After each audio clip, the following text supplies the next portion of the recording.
Hello there everyone, Adam here, and just to let you know that not only is this video sponsored by HelloFresh, but if you hang around you're gonna get to see me use a knife! More on that in a bit. It may be one of the odd films, and therefore not considered one of the best films, but Star Trek III: The Search for Spock is a fascinating entry into the franchise. I'm Sean Ferrick for Trek Culture, and following on from our series from the motion picture and the Wrath of Khan, here are 20 things you didn't know about Star Trek III: The Search for Spock. Part 1. Number 20. Who's a good boy?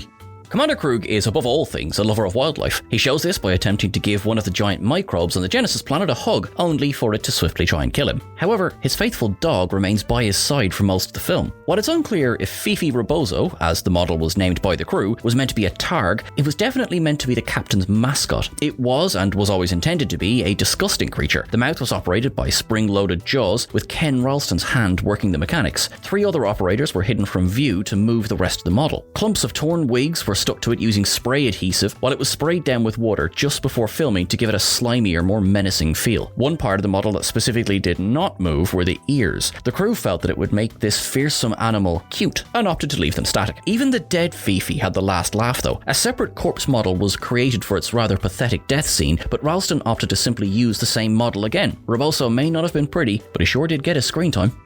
Number 19. Let that be your last battle. Visual effects supervisor Ken Ralston hated the Enterprise model. He hated it so much, in fact, that he was looking forward to taking a mallet to the $150,000 model. While the studio was having absolutely none of that, they did need to show the Enterprise exploding in space. Using the exact same self-destruct code that had been used in the original series episode, Let That Be Your Last Battlefield, the ship is set to auto-destruct by Kirk. To achieve this, several shots were layered, one atop the other. The first centered on the bridge itself. A separate bridge module was constructed and filmed in front of a starfield background. Then, the shot goes wide and shows the bird of prey moving out of harm's way. This was filmed upside down, giving the effect of absent gravity. For the shot of the fires melting the registration number on the saucer section, Ralston had a styrofoam saucer created. Then, melted sections using acetone dripped down at various intervals. Finally, for the big explosion, a much smaller model was constructed, allowing the crew to destroy the old girl. All in all, this very short yet important scene of the film was technically a massively complex achievement by Ralston and the team at ILM. Number 18. Mark LENARD'S redesign. Leonard was delighted to have been asked to reprise his role as SAAVIK for Star Trek III, even if this did come with a few challenges. One such challenge was to decide on how the character should look, almost 20 years having passed since his last appearance on screen. Leonard remembered that the makeup crew working on the film were not the same people who had worked on the series, with Fred Phillips, who had helped design SAAVIK, having since retired. There was a period of adjusting the eyebrows and the haircut, though to help they secured a video of the original episode Journey to Babel. The ears were redesigned too. In the episode, they are larger and more exaggerated. In the film, they're scaled down and more petite. Not only was this more comfortable for the actor, but the larger screen of the cinema allowed the crew more license for finer details. Finally, there was the issue of the actor's age. In the original series, he was aged up considerably to look the part of Spock's father. However, Nimoy felt that by 1984, Leonard looked old enough. They did whiten his hair a little, but other than that, there were very few tweaks required. Hello there everybody, sporadic Trek Culture presenter Adam Cleary here, and if you, like me, are a fan of food, then you'll no doubt love the incredible replication technology they display on the show. For example, computer pizza. Oh no, I am unable to eat this food because the technology used to create it is entirely fictional. Thank God then for HelloFresh.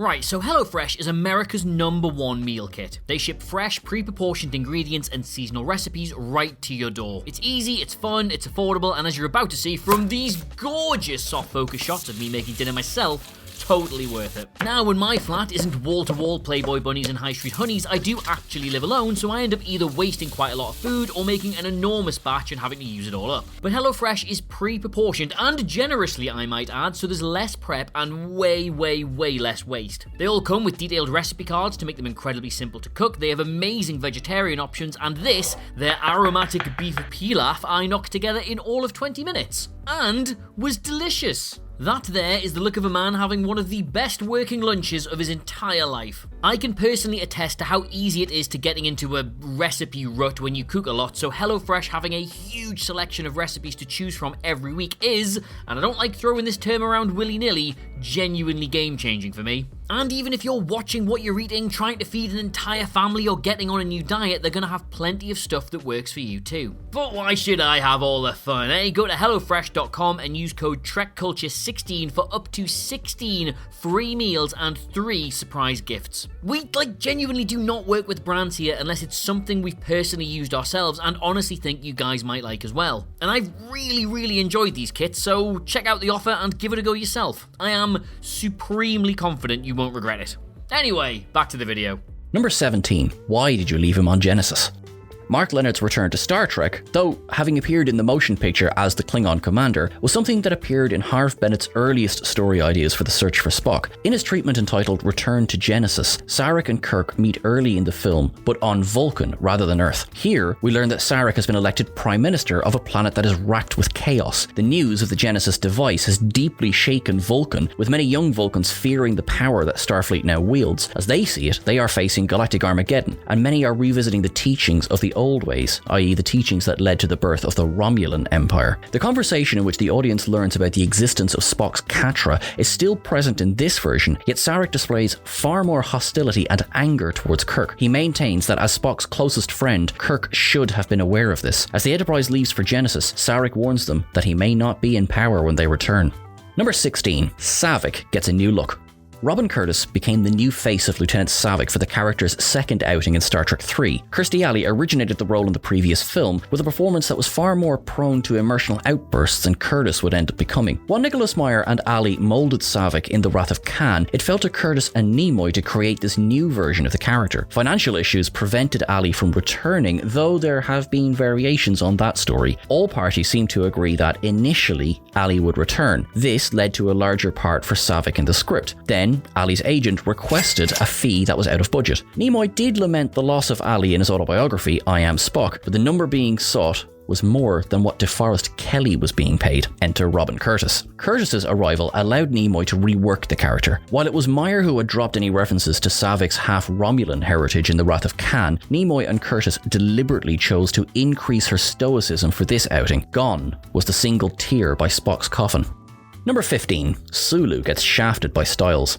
A cut line from Star Trek II The Wrath of Khan contains this exchange. Kirk, I really must thank you. Sulu, embarrassed, I am delighted. Any chance to go aboard the Enterprise, however briefly, is always an excuse for nostalgia. Kirk, I cut your new orders personally. By the end of the month, you'll have your first command, USS Excelsior. Sulu, thank you, sir. I've looked forward to this for a long time. By The Wrath of Khan, Sulu had been promoted from lieutenant in the original series, lieutenant commander in the motion picture, to a full commander. This exchange makes it clear that he is to ascend to the rank of captain aboard the Excelsior. However, in The Search for Spock, there is no mention of this. Because of the events of The Wrath of Khan, Fleet Admiral Morrow had Kirk's orders rewritten, placing Captain Styles in charge of the Excelsior, at least while she underwent her trial runs. The novelization further expands on this when it comes to Uhura's participation in the conspiracy. She remains behind, which is a narrative gap of the film. In the novel, she stays where she is to ensure that any ship-to-ship communication could be jammed, meaning Styles, whom she believed had stolen Sulu's command, couldn't radio for help. Number 14. It's not the size, it's how you use it.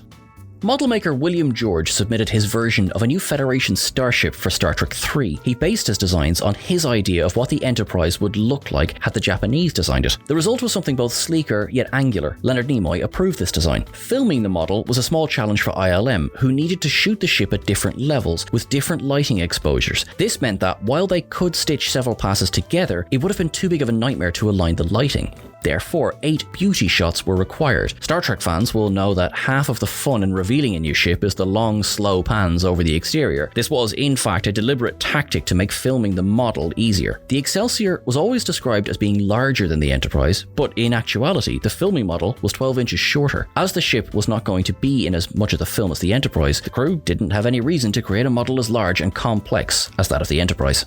Number 13. When in doubt, fill it with smoke. Filming the interior of Space Dock was a process that took months to complete. FX cameraman Scott Farrer decided that to film inside and make it look convincing, they needed to add a degree of atmospheric haze. He admitted that there probably wouldn't be anything like that in space, but it needs one out. The crew used blue colored gels to give the distinctive hue, while they blew smoke into the set and filmed through it. all to give it a more worn-out, lived-in look. One of the greatest on-screen tricks that the film pulls is to show the Excelsior and the Enterprise both in space dock at the same time. This was a physical impossibility for several reasons. To get around the logistical issues, both ships were filmed separately and then composited into the scene together. To give the entire sequence a grounded feel, the cafeteria shot was added. This is best noticed in the scene when the Enterprise arrives. Filmed on the ILM soundstage, the set was filmed at 40 extras, and Grace Lee Whitney returning to Star Trek after her appearance in the motion picture, though credited here as Woman in Cafeteria, it is she who reacts to the ugly scars along the Enterprise's hull. Number 12. The giant mushroom in the sky. The film introduces the massive Earth space dock model to Star Trek. Like several other designs shown in Star Trek 3, it is both instantly recognizable, yet used somewhat sparingly outside of the films. There were a number of elements inherent in its creation. First, the main model itself, measuring 1 meter in height, was constructed with plexiglass. This allowed the model makers to solve the issue of how they would create the thousands of windows that needed illuminating on the station. Rather than create separate window spaces, they painted the plexiglass, then scratched off the paint that revealed the windows. The entire model was then lit from the inside with a core of neon lights. For the scenes showing the interior of the station, a larger 20-foot model was constructed. This consisted of the actual docking ring with removable parts to allow the camera crew to get inside. The scenes filmed inside Space Dock would prove to be some of the most difficult to capture in the entire film. Number 11. Romulan Bird of Prey. One of the most enduring designs of any starship in all of Star Trek has been the Klingon Bird of Prey, designed by Nilo Rodus and David Carson for The Search for Spock. It's probably the most recognizable vessel in the franchise outside of the original Enterprise and perhaps the Enterprise D. The script had called for the Romulans to be the antagonists rather than the Klingons. The ship was designed thusly with swooping design of the wings and a red feather pattern underneath. Both designs were to evoke the Romulan Bird of Prey from the original series. However, after Leonard Nimoy decided to change the villains to the more well-known Klingons, Harv Bennett explained why they decided to stick with the ship's design. He said that thanks to the episode The Enterprise Incident, which showed the Romulans using Klingon ships, they simply understood that this was another case of the two powers sharing technology. At a pinch, he said, it could even have been a group of Klingons who had stolen this vessel from the Romulans. This reason, solid at the time, no longer works in the canon thanks to the addition of the 22nd century Klingon Bird of Prey that appeared in Star Trek Enterprise. Now that's everything for this part of the list. Be sure to join us again for part 2 of the 20 things you never knew about Star Trek: The Search for Spock. I have been Sean Ferrick for Trek Culture. You can catch us over on Twitter at Trek Culture. You can catch myself at Sean Ferrick. You look after yourselves and I'll see you soon.